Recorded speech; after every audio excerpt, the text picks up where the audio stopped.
de reposo, el gran día del solaz, es el día venturoso que nos trae dulce paz.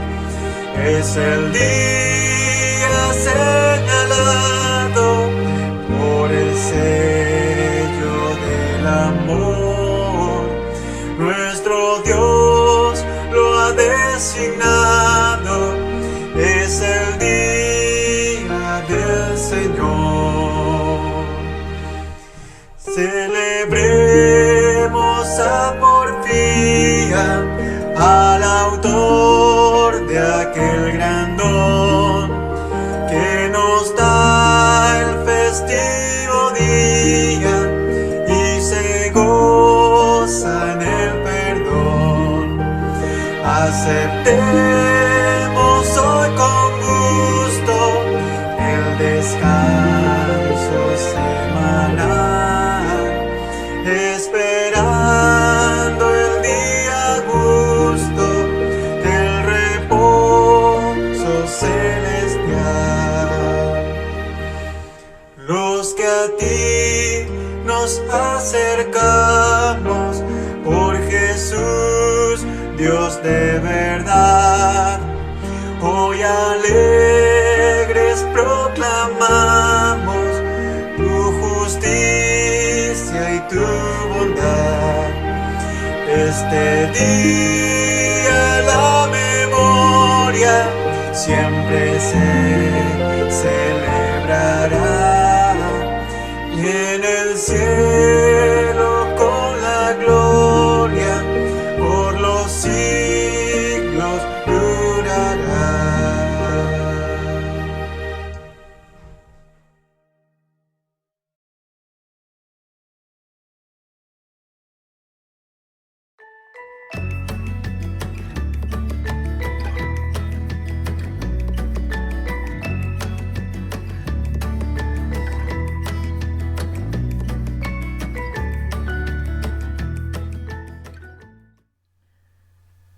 Les saludo, hermanos, en el amor del Señor.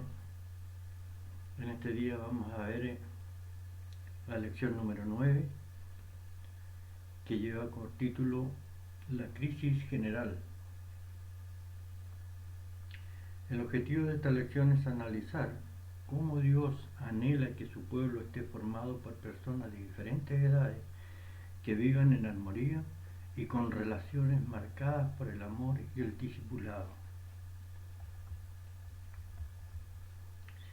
Por supuesto, Dios es dueño de la iglesia y en su amor quiere de que todas las personas tengan el mismo derecho de estar en la iglesia. No importa la edad, la situación económica, el nivel social, etc. Todos tenemos derecho a estar en la iglesia. El texto básico dice lo siguiente: no reprendas con dureza al anciano, sino más bien exhórtalo como a padre, a los más jóvenes como hermanos. Sí, hermano. Habría mucho de qué hablar de este tema, pero es tema de esta lección, el cual desarrollaremos durante el transcurso de la lección. La introducción nos dice lo siguiente: una iglesia está formada por personas de diferentes generaciones. Según los psicólogos, existen la generación Baby Boomer, X, Y y Z. Hay diferentes generaciones en términos de estilo de vestimenta, códigos de lenguaje, formas de vida, diversión y comprensión del mundo. La convivencia entre diferentes generaciones ciertamente trae desafíos. En algunas iglesias se percibe una verdadera crisis generacional. Por lo tanto, más que nunca, un estudio bíblico sobre este tema es importante. Bueno, de eso justamente trata la lección de hoy día. Hermanos, hasta el momento existen 7 generaciones humanas. Se clasifican en periodos de 20 años aproximadamente. ¿ya? Indudablemente que hay muchas más, pero analizando desde el año 1990, perdón, de 1900 para adelante, vamos a ver, primero estaría la generación Interbellum del año 1900 al 1914. Después viene la generación Grandiosa, que es de 1915 a 1925. Generación Silenciosa, de 1926 a 1945. La de ahora, Baby Brother, 1946 a 1960. Y la generación X, 1961 a 1981. Y después están precisamente las otras que son Y y Z, ¿ya? Las generaciones mileniales es de 1982 hasta el 2001. Analizando el tema, hoy en día somos testigos de una verdadera crisis generacional. Es evidente que hay muchas generaciones representadas en una iglesia local. En consecuencia de ello, existen conflictos entre las generaciones más jóvenes y las generaciones más antiguas.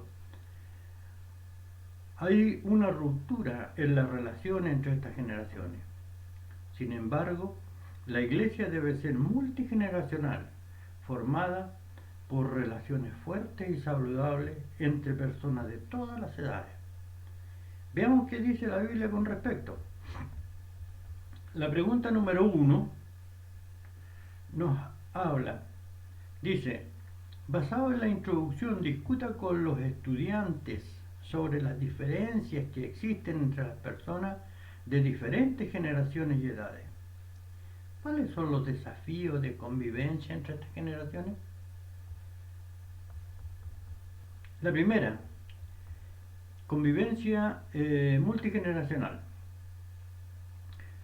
La comunidad multigeneracional siempre ha sido el ideal de Dios para su pueblo. ¿Ya? El Antiguo Testamento nos presenta el ideal de una comunidad compuesta por diferentes edades. El pueblo de Dios estaba formado por núcleos familiares, clanes y tribus, donde habían varias generaciones representadas, viejos, adultos, jóvenes y niños. Debido a la longevidad, las generaciones vivían mucho tiempo juntas. Por esta razón, había responsabilidades específicas en la ley para estas diversas generaciones, ya que estarían juntas en la comunidad del pueblo de Dios. El caso de Deuteronomio 6, versos 4 al 7, Levíticos 19, verso 32. Aunque había diferentes roles para cada generación en Israel, todos eran iguales en valor y dignidad a los ojos de Dios y llamados a vivir juntos en una relación intergeneracional. Elías, Eliseo, Noemí, Ruth, Samuel y David son hermosos ejemplos del Antiguo Testamento con una profunda y fructífera y cariñosa pueden ser las relaciones entre generaciones. No es diferente en el Nuevo Testamento. Vemos diferentes generaciones en la iglesia que se unen para adorar, partir el pan, orar y ministrar unos a otros. Los niños adolescentes, jóvenes, adultos, ancianos, estuvieron presentes en estos entornos, ya que familias enteras eran parte de la iglesia. Eso en el capítulo 16 de Hechos, versos del 14 al 31. Y el capítulo 21 de Hechos, el versículo 5. De las cartas del apóstol Pablo, vemos que la iglesia estaba compuesta por personas de todas las edades, que se reunían en las casas, y no en edificios con divisiones y habitaciones por grupo de edad. Está claro que los niños y los jóvenes asistían al mismo culto cuando se leían las cartas del apóstol Pablo en el Nuevo Testamento. Pablo se dirigió a estas generaciones directamente, exhortándolas a obedecer. En el mismo contexto, él informa directamente a los adultos, a los padres. En la carta a Timoteo, tanto en Timoteo como en Tito, se menciona a los ancianos. En resumen, diferentes generaciones adoraban juntas en el mismo ambiente de oración, escuchando juntas los estímulos, enseñanzas y exhortaciones. Además, en el Nuevo Testamento vemos a Pablo y a Timoteo como un hermoso ejemplo de una fructífera relación intergeneracional. Parece que la iglesia debe ser un grupo multigeneracional, en el que diferentes generaciones se unen, se desarrollen, se respeten, aprendan unas de otras, vivan en armonía y adoren juntas. Por lo tanto, la crisis de la relación entre las generaciones en la iglesia contemporánea es una desviación seria de la voluntad de Dios. Es cierto que los ministerios, eventos, proyectos son válidos para satisfacer las necesidades específicas de un grupo social específico. Por ejemplo, niños, adolescentes, jóvenes, adultos o ancianos. Pero la iglesia no puede compartimentarse por grupos de edades. Las diversas generaciones no pueden ser prohibidas y desalentadas a vivir juntas. La edificación y la maduración cristiana tienen lugar precisamente en la interacción entre varias generaciones en la iglesia. Los desafíos más grandes que presenta la iglesia contemporánea es la falta de poder cumplir los mandamientos de reciprocidad que estudiamos en la lección número 7. La empatía, la poca paciencia entre los jóvenes al estar con los adultos, la tecnología, el compartir una mesa juntos, el cantar juntos, etc. La pregunta número 2 nos dice lo siguiente: ¿cuál es el ideal de Dios para su pueblo en el Antiguo y Nuevo Testamento? ¿Qué significa ser una comunidad multigeneracional? El Antiguo Testamento nos presenta el ideal de una comunidad compuesta por diferentes edades. El pueblo de Dios estaba formado por núcleos familiares, clanes y tribus, donde habían varias generaciones representadas, viejos, adultos, jóvenes y niños. Debido a la longevidad, las generaciones vivieron mucho más tiempo juntas. Por esta razón, había responsabilidades específicas en la ley para estas diversas generaciones, ya que estarían juntas en la comunidad del pueblo de Dios. Eso es precisamente, Dios quiere una comunidad multigeneracional. La segunda aplicación nos dice: Pablo le enseñó al joven Timoteo que no se debe reprender con dureza a los mayores. No reprendas con dureza al anciano, sino más bien exhórtalo como padre. La dureza está condenada. Las personas mayores deben ser tratadas con respeto, humildad y afecto, siempre en diálogo. Se debe tener el mismo cuidado cariñoso y respetuoso con las hermanas mayores, tratándolas como madres, y las más jóvenes con respeto, afecto y pureza, tratándolas de hecho como a sus hermanos y hermanas. Comparar la iglesia con una familia significa tratar a las personas de todas las edades con respeto y afecto. Esto nos lleva a la segunda responsabilidad. Entre las generaciones relacionamos con el amor mutuo. El amor es el sello distintivo del verdadero cristiano. Y la tercera responsabilidad: las generaciones deben relacionarse entre sí como discípulos. Desde el Antiguo Testamento, las generaciones anteriores han sido llamadas a discipular a las próximas generaciones. en Deuteronomio, en Jueces y también en el Nuevo Testamento en Juan, dice: lamentablemente, cuando los israelitas se establecieron en la tierra prometida, llegó una generación que no conocía al Señor. Por esta razón, una generación debe capacitar a la otra para poder tener continuidad en las cosas. Los ancianos en la iglesia deben construir intencionalmente relaciones con las generaciones más jóvenes. En la carta a Tito se ordena a los ancianos que sean ejemplares en su vida cristiana, en su carácter, temperamento, personalidad, conducta. Ese es Tito 2, versos 2 al 3. Antes de las palabras, deben enseñar con su testimonio.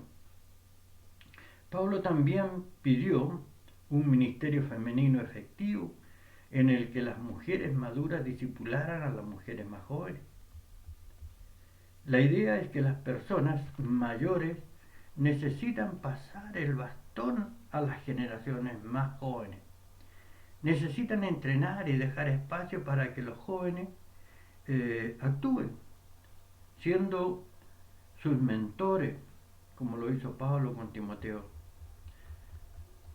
Las generaciones más jóvenes, a su vez, necesitan ser enseñables, humildes, para aprender de las generaciones mayores.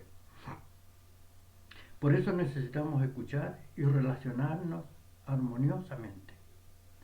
Pablo también dejó en claro que las generaciones más jóvenes no pueden ser despreciadas por sus mayores. Nos dice: no permitas que nadie menosprecie tu juventud. En resumen, las relaciones intergeneracionales en la iglesia deben ser como las de una familia cariñosa, con aceptación, amor y discipulado.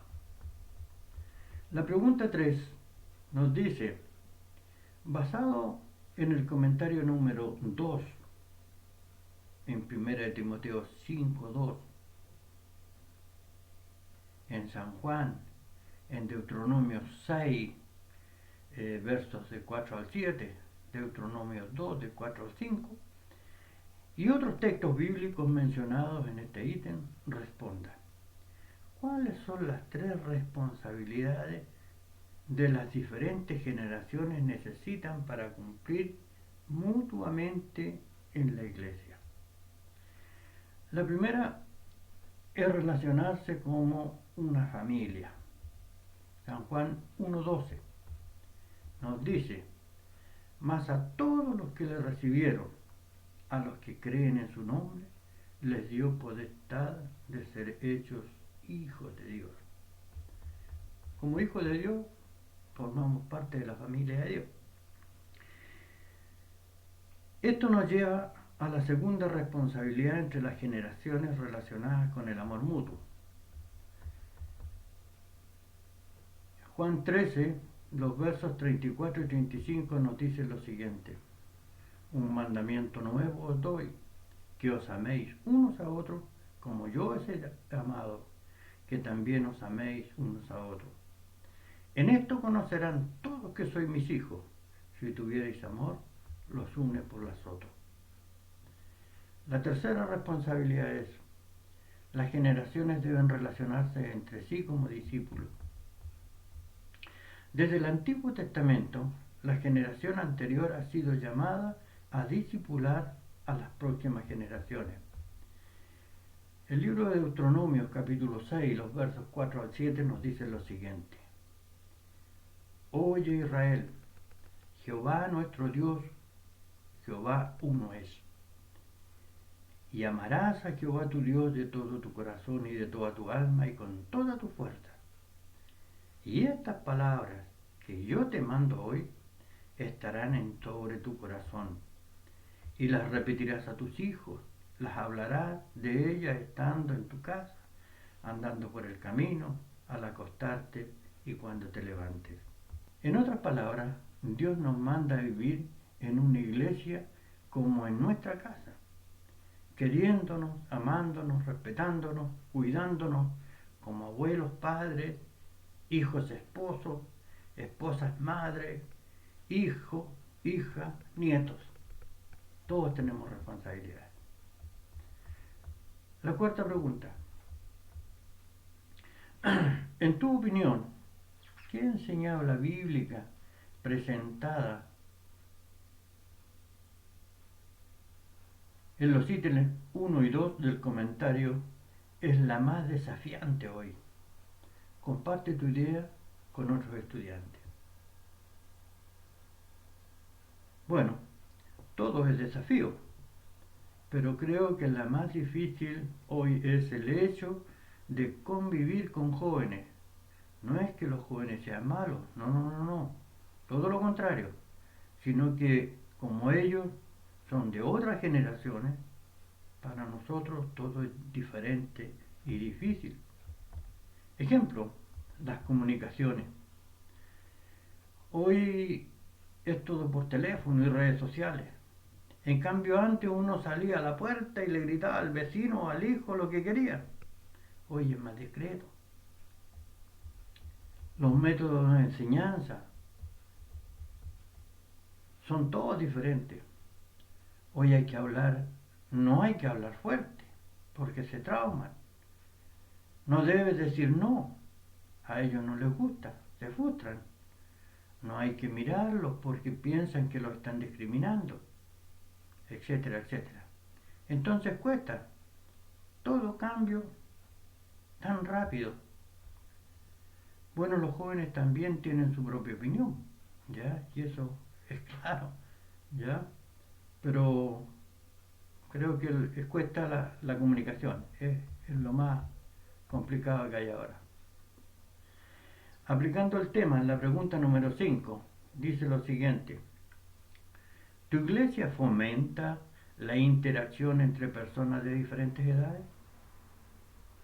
¿Comparte formas prácticas de hacerlo con otros estudiantes? La iglesia necesita fomentar las relaciones intergeneracionales.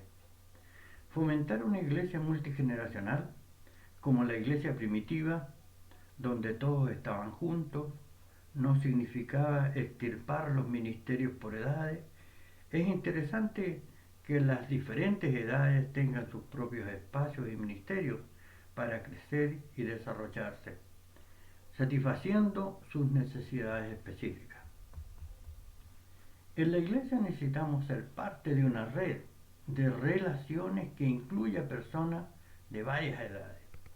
La iglesia es la familia de Dios y debe haber una convivencia entre los miembros de diferentes generaciones.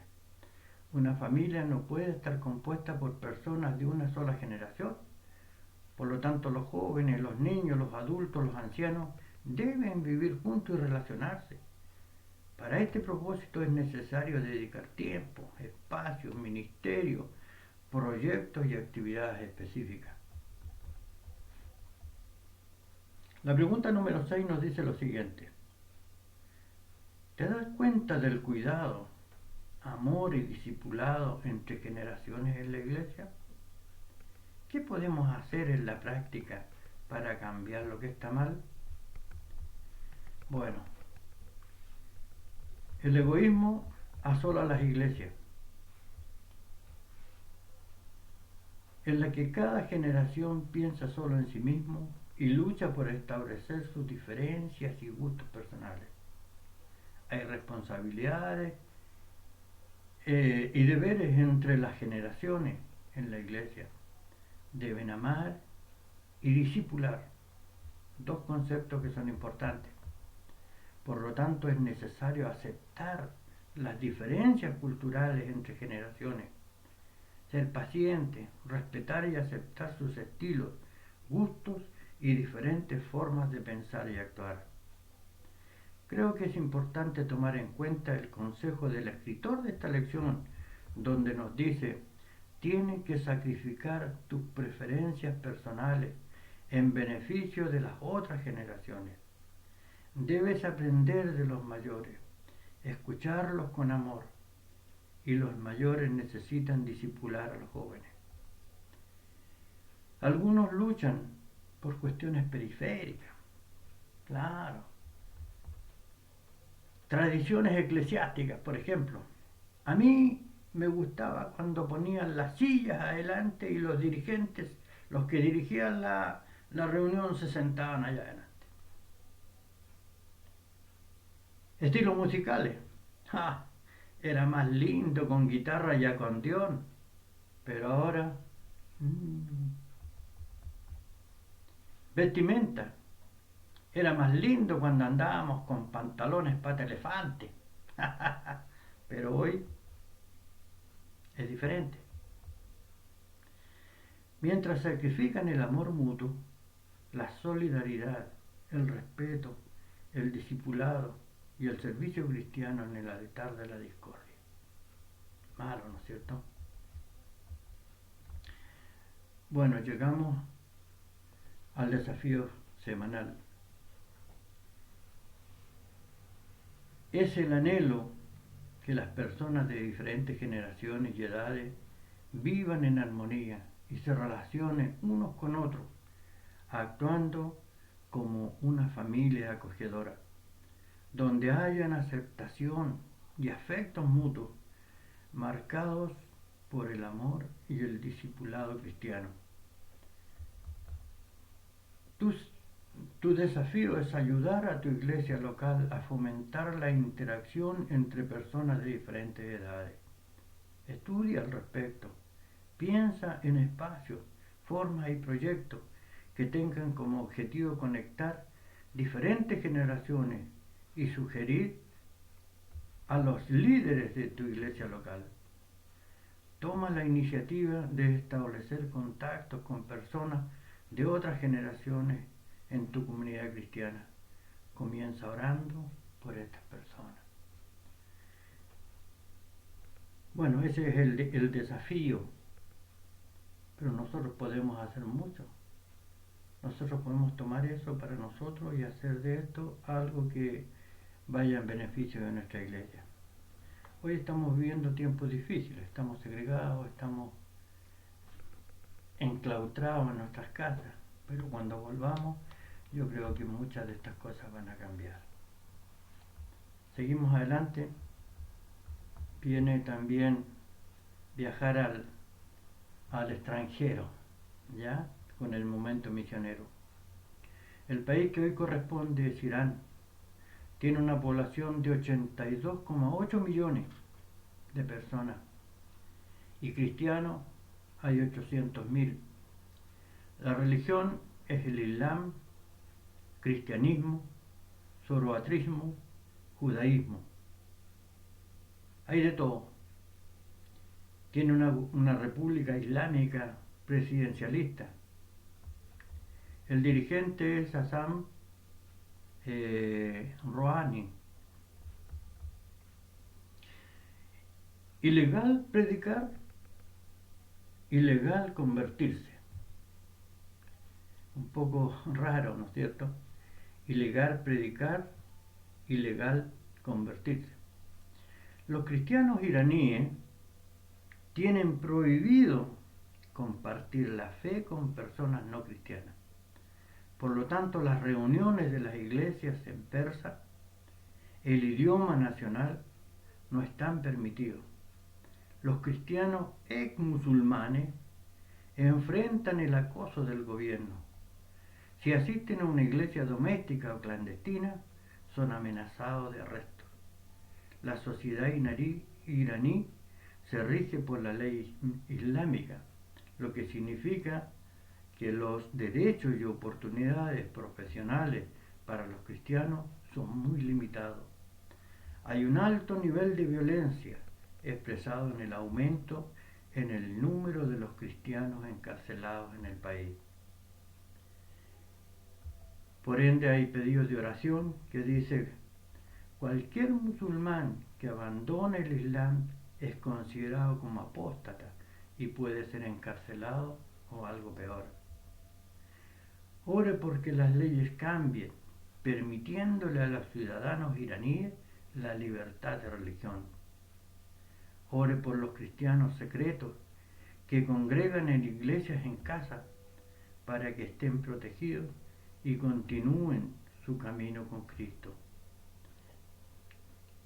Oremos por protección y empoderamiento espiritual para pastores y líderes de grupos cristianos.